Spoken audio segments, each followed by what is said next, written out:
ଦୀପାବଳି ଦିନ ଧନର କାମନା କରାଯାଏ।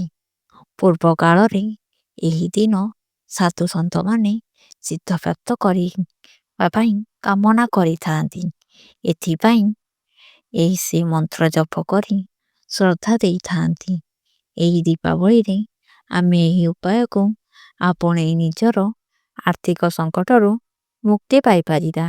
ଆସନ୍ତୁ ଆମେ ଆଜି ଶାସ୍ତ୍ରରେ ଲେଖା ହୋଇଥିବା ଏମିତି କିଛି ଉପାୟ ବିଷୟରେ ଜାଣିବା, ଯାହାଦ୍ୱାରା ଆମେ ଆମ ଆର୍ଥିକ ସଙ୍କଟ ଦୂର କରିପାରିବା।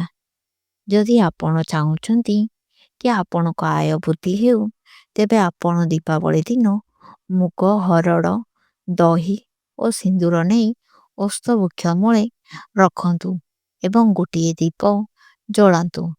ଦୁଇରେ, ଯଦି ଆପଣ ଚାହୁଁଛନ୍ତି କି ଆପଣ ଜଲ୍ଦି ଧନ ଲାଭ ହେଉ, ତେବେ ଆପଣ ଦୀପାବଳି ଦିନ ସନ୍ଧ୍ୟାରେ ସମୟରେ ବରଗଛ ଓ ହଳରେ ଗଣ୍ଠି ଲଗେଇ ଦିଅନ୍ତୁ ଏବଂ ଧନ ଲାଭ ପରେ ତାକୁ ଖୋଲି ଦିଅନ୍ତୁ।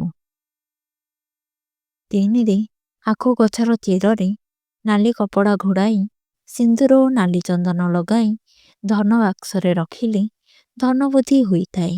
ମା ଲକ୍ଷ୍ମୀଙ୍କ ପୂଜା ସମୟରେ ପୂଜା ଥାଳିରେ ଗୋମତୀ ଚକ୍ର ରଖି ପୂଜା କଲେ ଧନ ବୃଦ୍ଧି ହୋଇଥାଏ। ପରବର୍ତ୍ତୀ ହେଉଛି ଓସ୍ତ ଗଛ ପତ୍ରରେ ଦୀପ ଜାଳି ପାଣିରେ ଭସେଇଲେ ଆର୍ଥିକ ସଙ୍କଟରୁ ମୁକ୍ତି ମିଳିଥାଏ।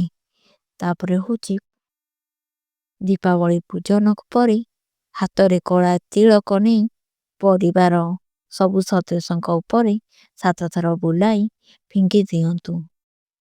ଏହା କଲେ ମାନକ୍ତି କି ଧନ ହାନି ହୁଏ ନାହିଁ। ତୁଳସୀ ଗଛରେ ନାଲି ନହେଲେ ହଳଦିଆ କପଡ଼ା ବାନ୍ଧନ୍ତୁ ଏବଂ ଘିଅ ଦୀପ ଜାଳନ୍ତୁ। ଦୀପାବଳି ଦିନ ପେଚା ଚିତ୍ର ନିଜ ତିଜୋରିରେ ରଖନ୍ତୁ। କୁହାଯାଏ କି ପେଚା ସବୁ ପୂର୍ଣ୍ଣିମାରେ ଓସ୍ତ ଗଛ ଚାରିଆଡ଼େ ବୁଲେ, କାହିଁକି ନା ଓସ୍ତ ଗଛରେ ମା ଲକ୍ଷ୍ମୀ ବିରାଜନ୍ତି ଏବଂ ପେଚାମାନଙ୍କ ପାଇଁ ବହୁତ ଭଲ ସଂକେତ ଦେଇଥାଏ।